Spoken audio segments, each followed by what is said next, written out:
para que sea más rápido, más dinámico. Ya, sin más preámbulos, dejo con ustedes a nuestro primer expositor, el doctor Rodrigo Rojas Orrego, quien expondrá sobre actualización en VIH-Sida. El doctor Rojas es médico cirujano egresado de la Universidad de Antofagasta, especialista en medicina interna y subespecialista en infectología de la Universidad de Chile. Médico staff del equipo de infectología del Hospital Clínico San Borja Arriarán y del Servicio de Medicina Interna del mismo hospital, ambos de la Fundación Arriarán de la Universidad de Chile. Docente de pre- y posgrado de la carrera de Medicina de la Universidad de Chile y sus áreas de interés son infección por VIH e infecciones en pacientes inmunosuprimidos. Da un gran aplauso al doctor Rodrigo Rojas.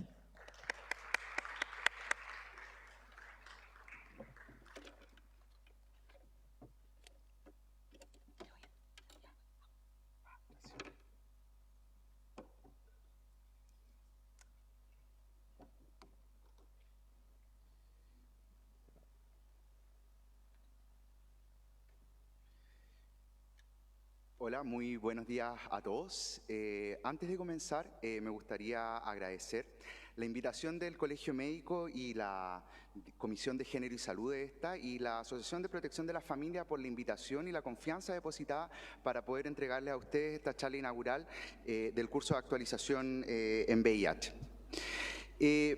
A continuación voy a comentarles algunas generalidades acerca de VIH, qué es lo que está sucediendo principalmente en el mundo y en Chile en particular con respecto a la epidemiología, los accesos a las terapias y principalmente un poco de actualidad e historia con respecto a la infección por VIH. No tengo ningún conflicto de interés que declarar y partamos con la presentación. Para poder comentarles un poco qué es lo que sucede con el VIH, tenemos que remontarnos al año 80, específicamente en el año 1981, cuando ya el Morbidity and Mortality Weekly Report reporta en el volumen del día junio ya la presencia de una infección pulmonar de tipo neumonía producida por un microorganismo llamado Pneumocystis carini, que produce neumonía en pacientes inmunosuprimidos, principalmente en el grupo de jóvenes homosexuales, ¿ya? Y algunas otras infecciones que posteriormente fueron definidas como infecciones oportunistas, como lo son la infección por citomegalovirus o la infección por cándida a nivel de mucosa. Posteriormente, ese mismo año, ya y a razón y causa de este diagnóstico de estos muchachos en Los Ángeles, ya en el año 81, ya en diciembre, 6 meses después del primer reporte, se reporta en New England, ya la revista de medicina, los casos clínicos de estos pacientes, agregando nuevos números de pacientes que se manifiestan y que presentan estas neumonías atípicas producidas por este virus, por este microorganismo, Pneumocystis carini, y principalmente cándida de mucosa, cándida esofágica e infección por citomegalovirus. Es así como la doctora Armazábal nos comentaba anteriormente que por mucho tiempo esto se llamó el cáncer gay, la plaga gay, ¿ya? Y en el año 81, como esta patología afectaba principalmente a jóvenes homosexuales, actualmente hombres que tienen sexo con hombres, se le llamó Gay-Related Immunodeficiency. Posteriormente, en el año 82, puesto que de alguna manera era un poco peyorativo el término, se cambió el término a lo cual conocemos actualmente como es el síndrome de inmunodeficiencia adquirida. Y es así como, aparte de los hombres que tienen sexo con hombres, se descubrieron o se reportaron otro subset de pacientes o de personas que estaban en riesgo de alguna manera de tener esta patología que producía una inmunosupresión severa. Es así como se reconoció el famoso Club de las 4H, constituido por principalmente pacientes homosexuales, pacientes hemofílicos, ya pacientes heroinómanos, usuarios de drogas endovenosas y pacientes haitianos.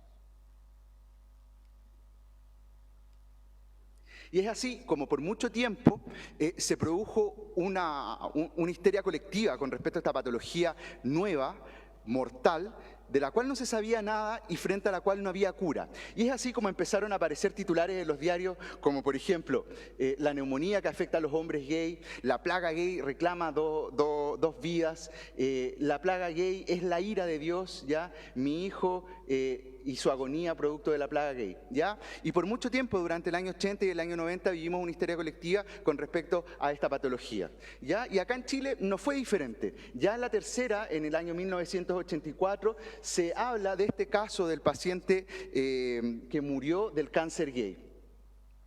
Y es así como esta patología ha servido como fuente de inspiración para una serie de películas de Hollywood, ¿ya? Nosotros acá podemos ver, no sé si recuerdan, Filadelfia, esta película del año 90 en la cual Tom Hanks experimenta durante toda la película las manifestaciones de VIH, finalmente muriendo en etapa SIDA. Trainspotting, una película de culto en la cual uno de los amigos del protagonista muere de una toxoplasmosis cerebral, y la más reciente ganadora de un Oscar, el Club de Compradores de Dallas, el cual habla en el fondo de qué es lo que sucede con respecto al tráfico de terapia antirretroviral en la frontera de Estados Unidos y México, y cómo los pacientes en su desesperación comparten la terapia dentro de los estudios a los cuales son incluidos para no recibir tratamiento, para no, en el fondo, no recibir tratamiento.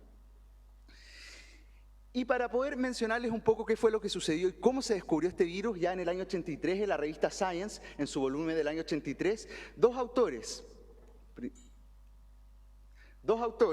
el doctor Gallo y el doctor Barré-Sinoussi de Francia, publicaron de manera paralela el descubrimiento de un virus linfotrófico al cual le atribuyeron esta patología, el síndrome de inmunodeficiencia humana. Posteriormente fue una pelea en el fondo entre estos dos autores que se generó, y para contarles un poco el cagüín científico que se generó, estos dos autores publicaron en la misma revista de manera simultánea estos dos artículos, pero finalmente el autor intelectual del descubrimiento del virus fue el doctor Barré-Sinoussi de Francia, a quien se le otorgó el Premio Nobel de Medicina por el descubrimiento del virus. ¿Ya? Y en verdad el doctor Gallo había hecho alguna suerte de aprovechamiento con respecto a los datos de investigación de este doctor. Pero finalmente fueron los franceses quienes descubrieron el virus. Y para comentarles en el fondo de dónde proviene este virus, ya en el año 1900-1920 se tienen registros de los análisis filogenéticos y a través de secuenciación masiva de qué es lo que está sucediendo acá en África, en una zona llamada Kinshasa, ¿ya? Que es donde se describe principalmente los primeros antecesores del virus, ¿ya? Y posteriormente este virus que consiste común diverge a las diferentes especies del virus, como son el virus de la inmunodeficiencia simiana, que afecta a los primates, ¿ya? Y el virus de la inmunodeficiencia humana tipo 1 y tipo 2, pero proviene de África, de este lugar llamado Kinshasa, denominado Zona Cero, y posteriormente se fue expandiendo producto de los trabajos que se realizaban en las vías de tren o en las vías fluviales. Muy generalmente les voy a comentar qué es lo que sucede con el virus a nivel de virología. El virus VIH es un virus RNA, es decir, su material genético es una hebra simple de ácido ribonucleico. Es un virus principalmente linfotrófico, es decir, que afecta principalmente a linfocitos activados del sistema inmune, principalmente los linfocitos CD4. La estructura del virus es bastante simple, una hebra simple de RNA, la presencia de una cápside, la envoltura del virus y la presencia de las glicoproteínas de membrana que envuelven al virus y que permiten el attachment con el huésped. ¿Y cómo ocurre fisiopatológicamente la infección y el ciclo viral? A muy grandes rasgos se produce ya el attachment del virus a través de estas glicoproteínas de membrana con correceptores de la célula huésped. Posteriormente se fusionan ya las cápsulas, se retrotranscribe el material genético para posteriormente integrarse al ADN de la célula huésped, y para poder replicarse posteriormente se utiliza la maquinaria enzimática de la célula huésped y se ensamblan los nuevos viriones por enzimas de la proteasa principalmente, y posteriormente se produce la yemación del virus a través de las membranas y emerge hacia el plasma. Esos son como el ciclo vital a grandes rasgos de lo que ocurre con VIH. ¿Y qué es lo que ocurre con la infección? Inicialmente, en el periodo agudo, se produce una depresión aguda de los linfocitos CD4 y es aquí cuando nuestros pacientes pueden experimentar las manifestaciones de la primera infección, que van desde el espectro de enfermedades tipo influenza, flu-like syndromes, ¿ya? Hasta entidades tan graves como hepatitis o meningitis por VIH. Posteriormente, después de que se produce esta depresión aguda de los linfocitos CD4 y el ascenso brusco de la carga viral, se establece el periodo de estado o periodo de latencia, en el fondo, o de portadores asintomáticos, los cuales los pacientes no experimentan patologías de tipo enfermedad definitoria de SIDA, y es aquí donde ocurre el mayor y la mayor tasa de contagio, puesto que los pacientes no conocen su estatus serológico. Y posteriormente, cuando se produce una declinación profunda de los linfocitos CD4, es cuando ocurren las infecciones oportunistas de los pacientes y es lo que denominamos el síndrome de inmunodeficiencia adquirida. Y es así como, en función de estos criterios clínicos, como les comentaba anteriormente, categoría A, categoría B, categoría C, siendo C las enfermedades definitorias de SIDA, y los criterios inmunológicos con respecto al recuento de linfocitos absolutos de CD4 de los pacientes, se establecen las siguientes clasificaciones, desde A hasta C3, siendo C3... síndrome de inmunodeficiencia humana en esta columna, C1, C2, C3, A3 y B3.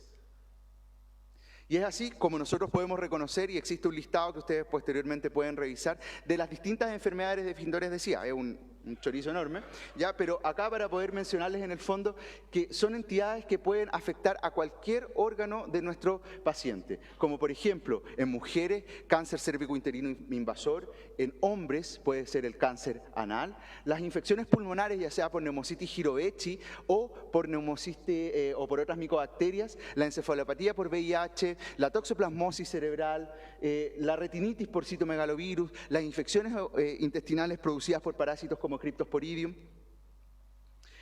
¿Y qué es lo que está pasando en este minuto en Chile y el mundo con respecto a la epidemiología de VIH?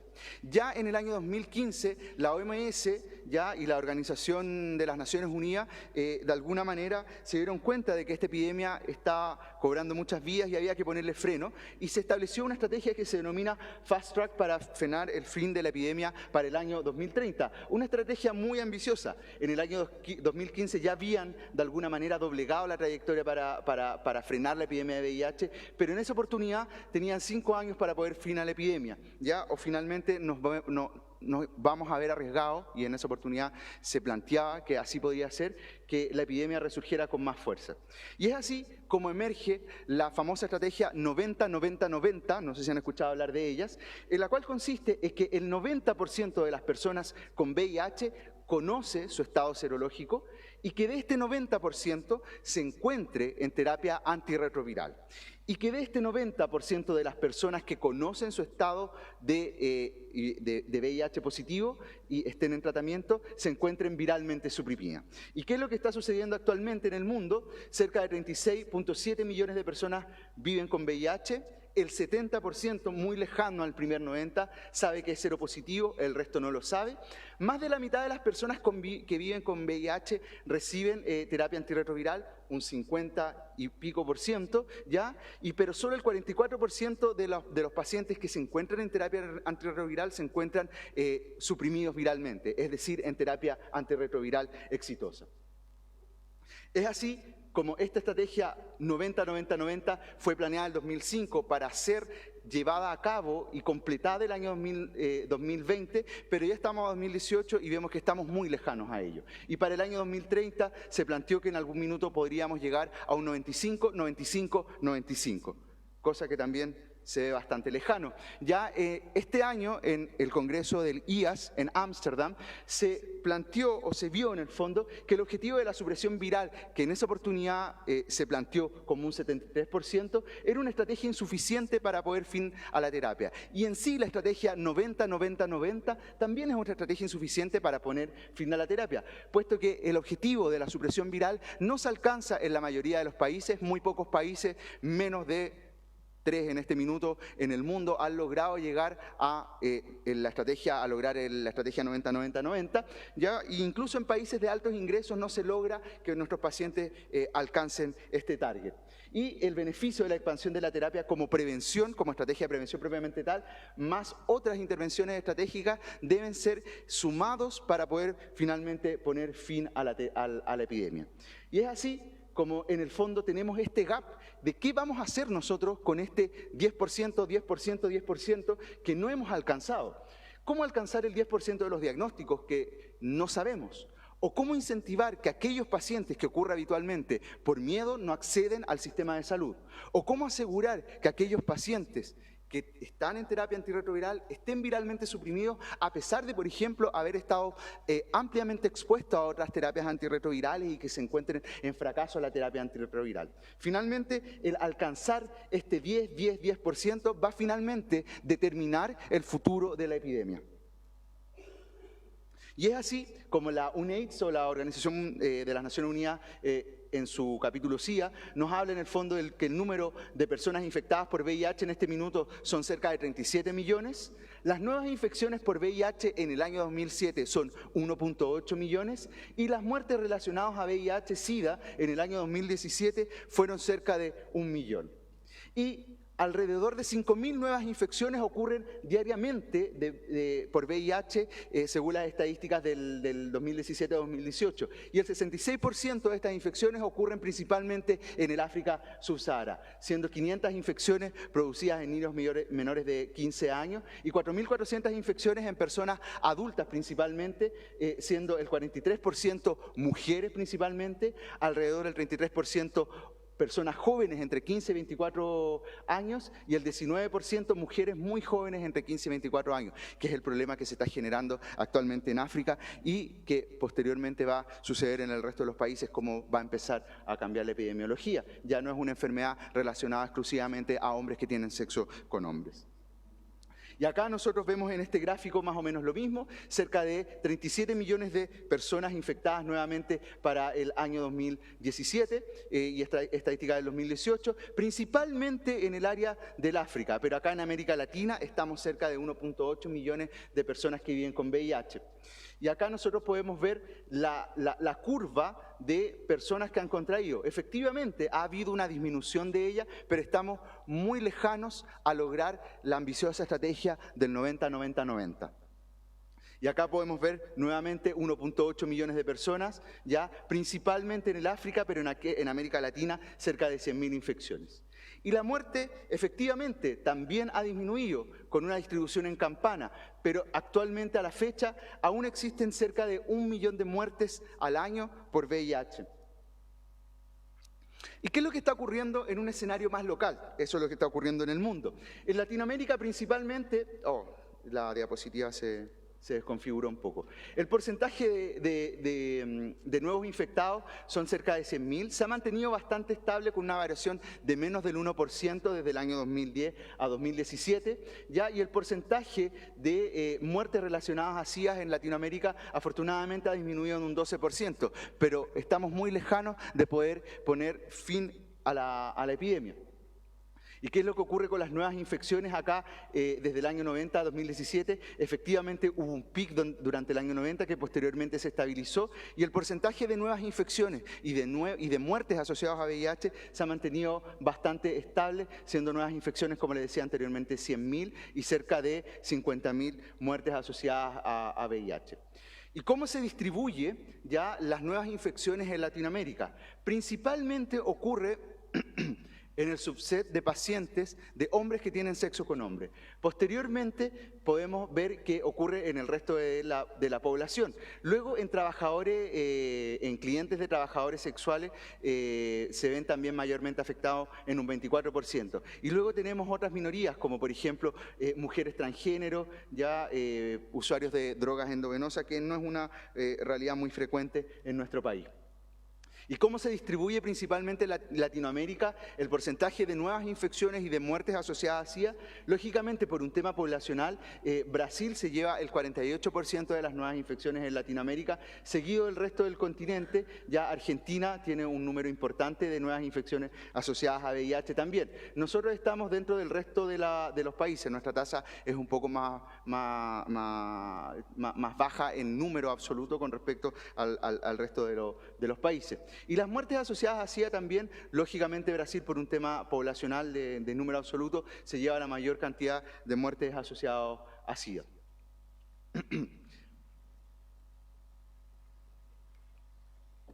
Y cómo se distribuye la cascada de atención y cómo se está llevando a cabo la estrategia 90-90-90 en Latinoamérica. Acá del 100% de personas infectadas por VIH, el 77% no conoce su diagnóstico. Estamos a 235.000 personas de lograr el primer 90. Y de estas, el 61% se encuentra en terapia antirretroviral. Es decir, nos faltan cerca de un 39% de personas que se encuentren en terapia antirretroviral. Y de aquellos que se encuentran en terapia antirretroviral, este 61%, cerca de la mitad se encuentra viralmente suprimido y en terapia exitosa, lo cual es lamentable, puesto que en el fondo con viremia positiva es cuando se producen los contagios. ¿Y qué es lo que está sucediendo en Chile, para irnos aún más localmente? Ya nosotros este año fuimos testigos en el fondo de la alarma que se generó a nivel de los medios de comunicación, que el VIH en Chile había aumentado cerca de un 96% en los últimos 7 años. Ya aumentaron cerca de un 96% desde el año 2000 nuevamente, acá nos dice Canal 13. Luego BioBio también nos vuelve a repetir que cerca de un 96% de aumento de los nuevos casos. ¿Ya? Y efectivamente, acá en Chile los casos han aumentado exponencialmente con respecto al año 2010. Las estadísticas del ISP, las estadísticas del Instituto de Salud Pública a nivel local, hablan de un 96%, las estadísticas de la ONU-SIDA hablan de un 85%. ¿Y qué es lo que está ocurriendo? ¿Qué es lo que está ocurriendo? Acá en Chile, ya según la ONU-SIDA, tenemos 6.000 nuevos diagnósticos de VIH, siendo el año 2010 3.200. Y actualmente en nuestro país viven cerca de 67.000 personas con VIH, ya en el año 2010 cerca de 39.000. Efectivamente hemos casi doblado los números de nuevos diagnósticos. Y acá podemos ver cómo en el fondo ha aumentado el porcentaje de nuevos diagnósticos hacia un 85% según la ONU-SIDA y ISP 96%. Vamos a pasar un poquito más rápido esta diapositiva. ¿Y cómo estamos nosotros actualmente con respecto al 90-90-90? Tenemos un 70% de los pacientes ya que conocen su diagnóstico. El 59% se encuentra en tratamiento y el 53% se encuentra viralmente suprimido, cerca de un 53%. Ahora vamos a hablar algunas palabras acerca del diagnóstico y tratamiento. No los voy a aburrir con esto, puesto que va a haber una plenaria con respecto a eso. Pero ¿qué es lo que recomienda el CDC? Recomienda que todas las personas deben realizarse una prueba de VIH al menos una vez en la vida entre los 13 y 64 años. Y que aquellas personas que tienen mayor riesgo deben ser testeados con mayor frecuencia. ¿Qué es lo que recomiendo yo y qué es lo que recomiendan el resto de los médicos, de los expertos y los que nos dedicamos a VIH? Que hay que realizárselo a todas las personas más de una vez y aquellos con mayor riesgo mucho más de muchas veces. Ya actualmente los test para el VIH se encuentran los ELISA de primera, segunda, tercera y cuarta generación, que es el que se utiliza actualmente, el de cuarta generación, que detecta la presencia de anticuerpos y antígenos contra el VIH y tiene un periodo de ventana de 16 días a diferencia de los test anteriores de primera generación con 42 días. Detecta, como les decía anteriormente, antígeno y anticuerpo, el periodo de ventana es de 13 a 16 días, la sensibilidad y la especificidad es cerca de un 100%, es gratis en el servicio público, es voluntario y confidencial, se requiere de consejería para esto, es obligatorio en donantes de sangre y pretrasplante y actualmente en Chile, después de los 14 años, no requiere autorización de los padres. Esto es para mostrarle en el fondo cómo se realiza la confirmación con la presencia de técnicas de confirmación, ya sean inmunológicas o técnicas de biología molecular. Con la presencia de 2 de 3 test positivos se confirma la muestra y esto es para recordarles cómo se confecciona el código de VIH de los pacientes. Las 3 primeras letras del nombre, la fecha de nacimiento de a 2 dígitos y el dígito verificador del RUT. Ahora, ¿qué ocurre con el tema de la prueba de identidad? Luego que se confirma, se cita al paciente a través de llamada telefónica, carta certificada, se realiza en el fondo una prueba de identidad que compara la primera y la segunda muestra, y si es positivo, se le informa al paciente. Esto tomaba aproximadamente 30 días, lo cual es un tiempo inaceptable para que una persona ingrese al programa de tratamiento de VIH. Es así que, sumado a esto también de que el manual de procedimientos diagnósticos y de consejería de VIH era cerca de 200 páginas, de alguna manera hacían un poco engorroso de que los pacientes llegáramos al diagnóstico y que finalmente fueran ingresados a recibir terapia antirretroviral. Y esto es para mostrarles que durante esta semana se publicó un decreto que modifica el reglamento del Ministerio de Salud y que aprueba la presencia y la utilización de los test rápidos para detección del VIH y elimina esta engorrosa prueba de identidad, puesto que no ha demostrado mayor beneficio en cuanto a discordancia de tratamiento. Algunos mensajes finales con respecto al diagnóstico: testear a todos los pacientes. El diagnóstico precoz es fundamental para poder poner fin a la terapia. El ELISA de cuarta generación tiene 15 días de ventana, mucho menos que los anteriores, y los test rápidos son una alternativa útil de tamizaje y hay que utilizarlos. Ahora, con respecto al tratamiento, y con esto termino, a quién, cuándo y cómo va a haber una charla de actualización de terapia, pero principalmente los objetivos del tratamiento antirretroviral son disminuir la mortalidad y la morbilidad, mejorar la calidad de vida, restablecer y preservar la función inmunológica, lograr que los pacientes se encuentren en un estado viral indetectable, lograr con menos efectos adversos tratar a nuestros pacientes y con pocas interacciones, y finalmente como una estrategia de prevención, es decir, que si tú eres intransmisible, si eres indetectable, no transmites. Ya en el año 2015 se publicó este estudio en New England que habla en el fondo de que el inicio de la terapia antirretroviral precoz, no determinada por marcadores inmunológicos o clínicos, mejora los outcomes de los pacientes, y es así como las guías clínicas de todo el mundo, la guía de la OMS, las guías americanas, las guías europeas, preconizan el inicio inmediato de terapia independiente del deterioro clínico e inmunológico de los pacientes. Pero nuestra guía chilena, durante mucho tiempo y hasta el año pasado, que se publicó el resumen ejecutivo de la nueva, hablaba en el fondo de que deberíamos partir terapia antirretroviral con recuentos de CD4 menos de 350, bien comorbilidades o enfermedades definitorias de SIDA. Actualmente el resumen ejecutivo de la guía próxima a publicar habla del inicio inmediato de terapia independiente del deterioro clínico y el deterioro inmunológico.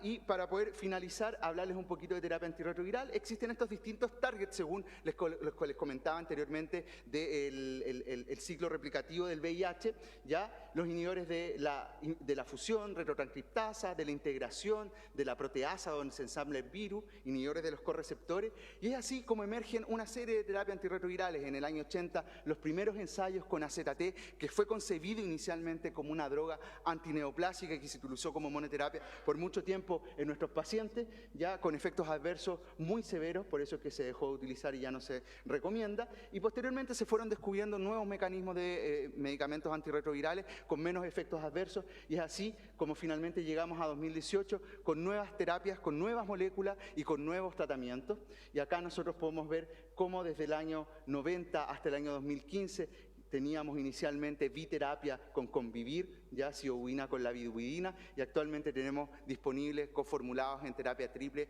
con casi nada de efectos adversos. Y es así como la terapia antirretroviral de alto impacto ha logrado doblegar la mortalidad de esta epidemia ya desde el año 90, y en Chile, que es lo que tenemos disponible en este minuto, lo que denominamos los famosos STR o Single Tablet Regimen o regímenes de terapia única, que son terapias que llevan todos estos fármacos, la triple terapia, a una sola pastilla, como Atripla, el primer coformulado, Complera actualmente, Strivil y Triumec, que son medicamentos altamente efectivos de una toma única diaria, que es una ventaja para el paciente. Y ahora, este año 2018 fue un año bastante particular y bastante bueno con respecto al tema del VIH. Se aprobaron nuevos medicamentos, ya tenemos el nuevo inhibidor de proteasa en coformulado, biterapia actualmente de mantención para las terapias no terapia triple, y un medicamento novel, un anticuerpo monoclonal, por primera vez desde el año 97, un medicamento con un nuevo mecanismo de acción descubierto como tratamiento antirretroviral para pacientes altamente experimentados.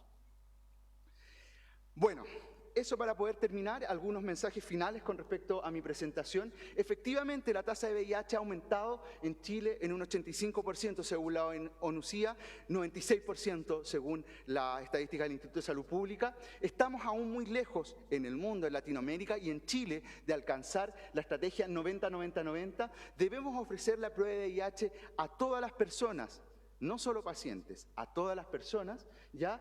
Y el tratamiento antirretroviral es seguro, efectivo, está garantizado por ley. Contamos en este minuto con los Single Tablet Regimen, ¿ya? Debemos mejorar las políticas públicas de prevención y promoción del VIH, así como un acceso rápido y fácil a la prueba de VIH. Muchas gracias.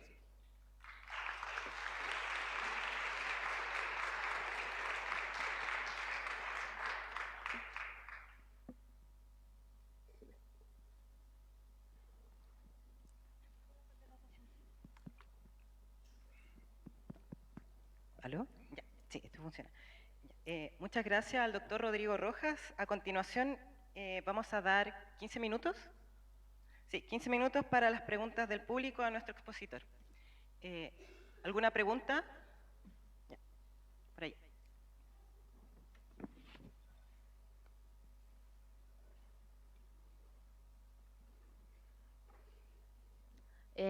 Buenos días. Doctor, una consulta. Usted trabaja en el Metropolitano Central, ¿cierto?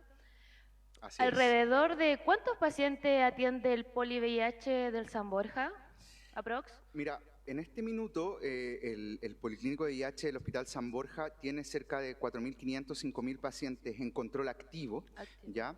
El Policlínico de VIH ve alrededor de 50, 60 pacientes por día, eso multiplicado por 5 son 5%, como 250 pacientes a la semana, un poco más, ya asociado también al tema de las atenciones de sobrecupo y entre ingresos y controles activos, ¿ya? No, tenemos un volumen muy importante, somos el centro de atención más grande del país.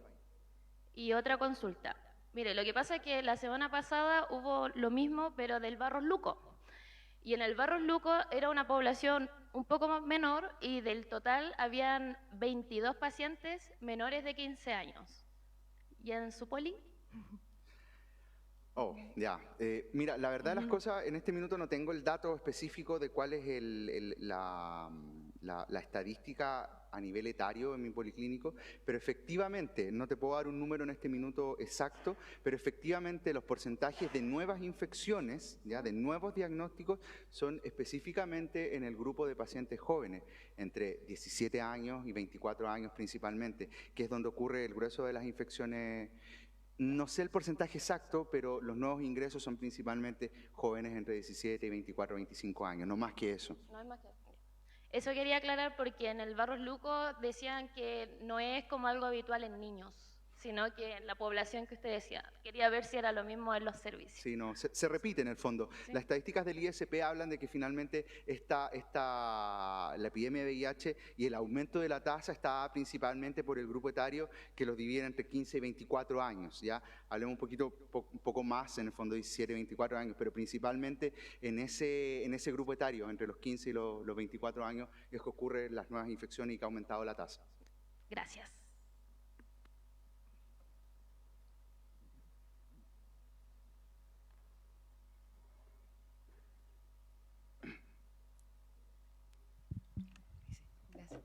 Hola, buenas. ¿Podría repetir el dato de la estrategia 90-90-90 de lo que pasa en Chile? Que sí, por no supuesto. alcancé a tomar bien, que decía algo de 70, pero era el 70% de las personas estaban... Sí. En este minuto, vamos a ver si podemos volver a la diapositiva rápidamente. En este minuto, en Chile, del 100% de las personas que se estima, porque esto es un estimado en el fondo, de infectados con VIH, el 77% conoce su diagnóstico, ¿ya? En Latinoamérica el 70%, 77%, en Chile el 70% conoce su diagnóstico. Esa es la estadística que fue publicado por la ONUCIA en su informe del año 2018, ¿ya? el 59% se encuentra en terapia antirretroviral y de este 59% que se encuentra en terapia antirretroviral, el 53% se encuentra viralmente suprimido. Esas son las estrategias que están publicadas para el resto del mundo a través del informe de la ONU-CIA 2018. Este es para Latinoamérica, no para Chile. No, esta es la cascada de atención de Chile. La de Latinoamérica es esta, mira.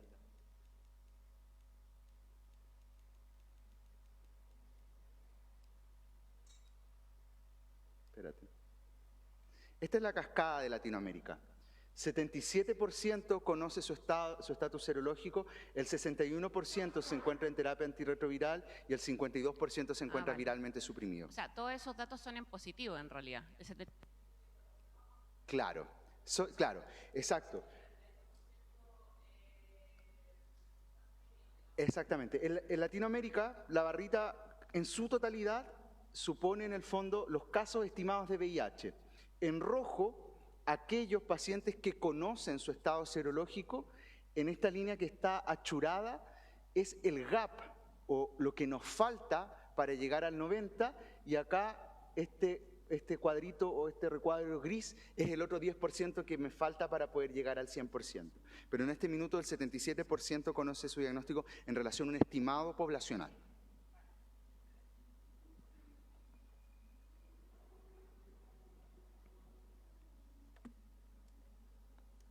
Hola, una consulta respecto a la prueba de identidad. Si pudiera, por favor, explayarse un poquito más en qué consiste y cómo el test rápido de VIH la reemplaza. ¿Perdón? ¿Con respecto al test rápido? No, a la prueba de identidad, que ahora es reemplazada por un test rápido de VIH. No. ¿No? A ver, Eso fue lo que... Mira, lo que pasa es que estaba un poquito corto de tiempo, pero vamos a volver a esta diapositiva. Lo que sucede es que en el fondo, cuando tú te realizas un examen de VIH y este es positivo, ¿ya?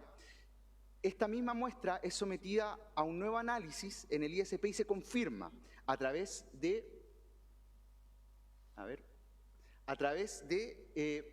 una prueba inmunológica, ¿ya? O bien algunas pruebas de biología molecular. Se realizan 3 tests a la misma muestra para poder confirmarla. Y la presencia de 2 de 3 positivo confirma el diagnóstico de VIH, ¿ya? En Eso esa sería muestra. la prueba de identidad.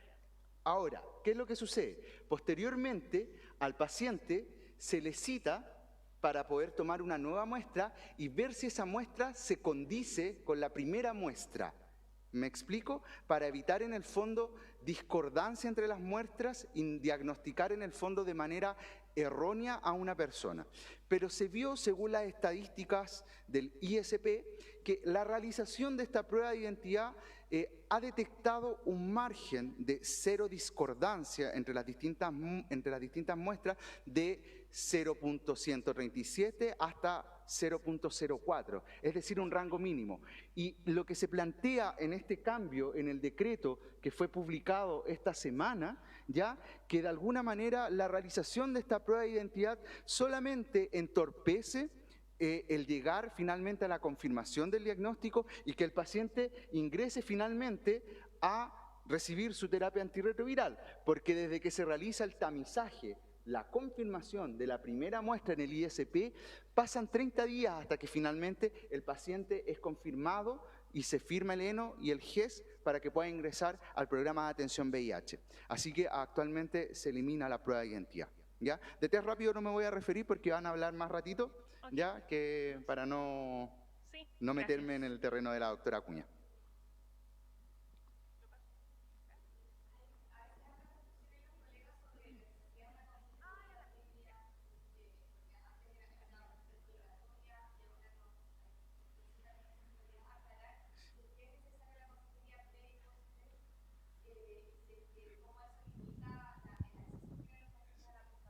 Perfecto. Mira, acá yo le mostraba este manual de procedimientos porque en el fondo durante mucho tiempo para poder realizar la prueba de VIH y poder pedírselo a una persona, había que capacitarse en consejería de VIH. Y uno va al manualcito ahí, Google, manual de consejería de VIH y de diagnóstico, ya del año 2010, uno dice, ya, voy a leer el manual, 223 páginas, lo cual es absolutamente impracticable. Nadie se capacitaba y había un consejero por hospital y él trabajaba, el consejero tenía otras labores en el fondo, entonces no podía hacerle consejería de VIH a todos los pacientes. Y de alguna manera eso entorpecía en el fondo la realización del examen porque se requería una consejería pre y post. Ahora actualmente las nuevas lineamientos del gobierno es eliminar la consejería VIH para que los pacientes se realicen en el fondo el examen sin consejería y puedan acceder libremente a él. Por eso es que en el fondo también se tiene a disposición y se va a utilizar test rápido también para el diagnóstico de VIH como estrategia en el fondo de prevención, el poder diagnosticar y llegar finalmente al primer 90. Pero se elimina en el fondo consejería.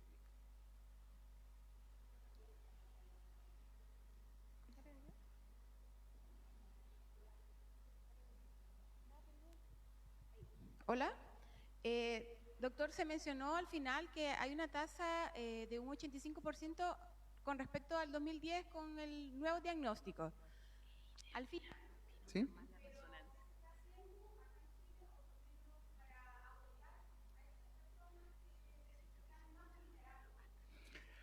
Oh, ya, eso, mira, la verdad de las cosas, yo no trabajo en el fondo en el ministerio propiamente tal y en la comisión asesora, ya hay un grupo de expertos que se encarga de eso, pero en los últimos congresos y en las últimas reuniones vemos efectivamente que el grupo de expertos ha, de alguna manera, preconizado estas nuevas estrategias o derogar en el fondo decretos o cambiar reglamentos, porque en el fondo durante mucho tiempo, puesto que el VIH constituía una patología tabú con mucho prejuicio, de alguna manera eliminar esto, eliminar la consejería, pre-post-examen, acceso a test rápido, ya finalmente cambiar la terapia de antirretroviral y la canasta y acercarnos en el fondo a las canastas de países, y en el fondo tenemos una canasta de un país desarrollado con terapias de última línea, la confección de la nueva guía de VIH, porque nosotros, como les mencionaba anteriormente,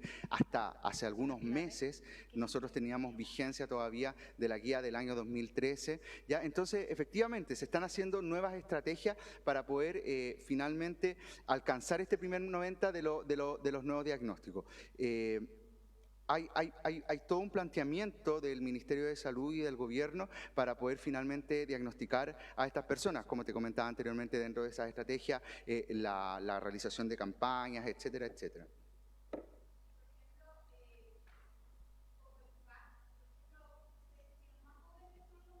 ¿Exacto?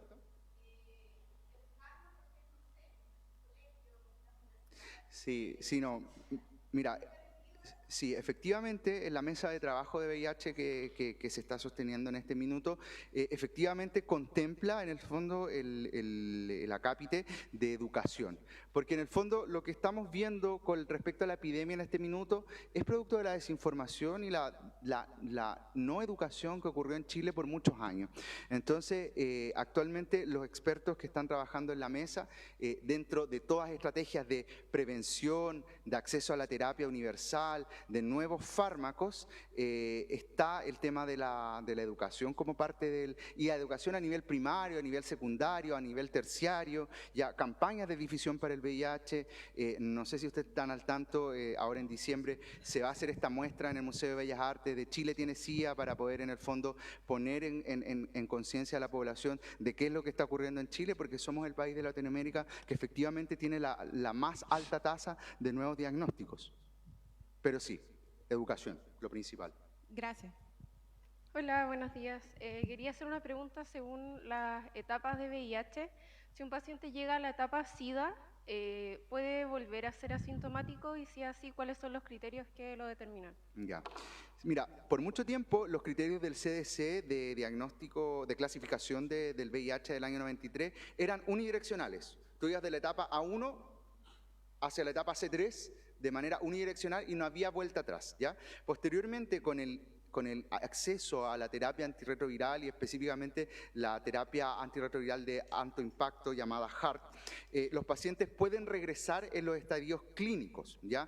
Tú obviamente quedas catalogado en el fondo como que en algún minuto tu nadir fue etapa C3 o etapa CIA, pero si tu recuento de CD4 asciende producto de la reconstitución inmunológica, producto de la terapia antirretroviral y obviamente te encuentras asintomático sin ninguna enfermedad definitoria de CIA o otra que sea A o B, tú pasas automáticamente en ese minuto a estar en etapa A1. Ya no es unidireccional el avance de las terapias, del estadio de clasificación, sino que puede retroceder en el fondo producto de la terapia efectiva. Muchas gracias.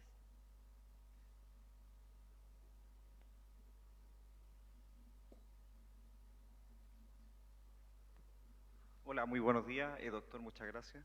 Me gustaría hacer una pregunta respecto un poco de los datos y desde una perspectiva de género y derechos humanos, en el sentido de cómo en el fondo nosotros entendemos este 85-86%, teniendo en cuenta este proceso migratorio que vive actualmente el país, en donde existe un alto no te escucho bien. En donde existe un alto número de personas que vienen del extranjero.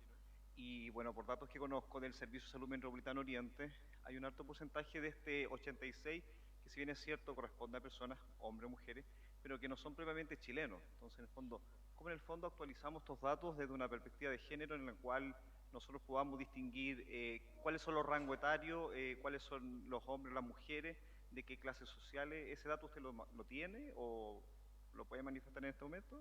Mira, el dato puntual, porque el objetivo en el fondo de la presentación no era eso. Efectivamente existe estadísticas actualmente en el Ministerio de Salud en el cual se estratifican por rango etario en el fondo, por género o si los pacientes son chilenos o no son chilenos. Ya, lo que te puedo decir como a grandes rasgos en el fondo que efectivamente se ha generado una histeria colectiva a nivel de la prensa y de los medios que en el fondo atribuyen el número de aumento de los diagnósticos de VIH a los pacientes que son ciudadanos extranjeros, usuarios extranjeros, lo cual no es cierto. Ya el porcentaje de nuevos diagnósticos de VIH es principalmente en población chilena, principalmente en el subset de pacientes de hombres que tienen sexo con hombre y principalmente en el grupo etario que va entre el decenio de 15 a 24 años. Ese es el grueso de pacientes que están nuevos diagnósticos. No es el paciente haitiano, no es el paciente venezolano, no es el paciente de 50 años. Principalmente la epidemia se centra en ese grupo etario, ¿ya?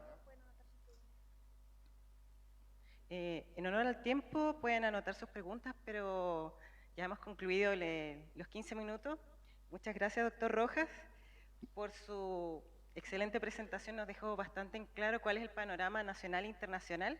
Y a continuación, la doctora Crispi le hará entrega un pequeño presente como agradecimiento a su presencia, compromiso con esta actividad y con la comunidad. Muchas gracias.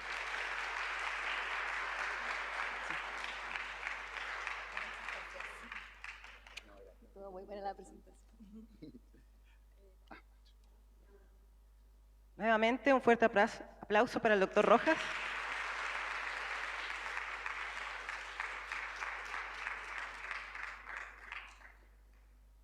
Muchas gracias.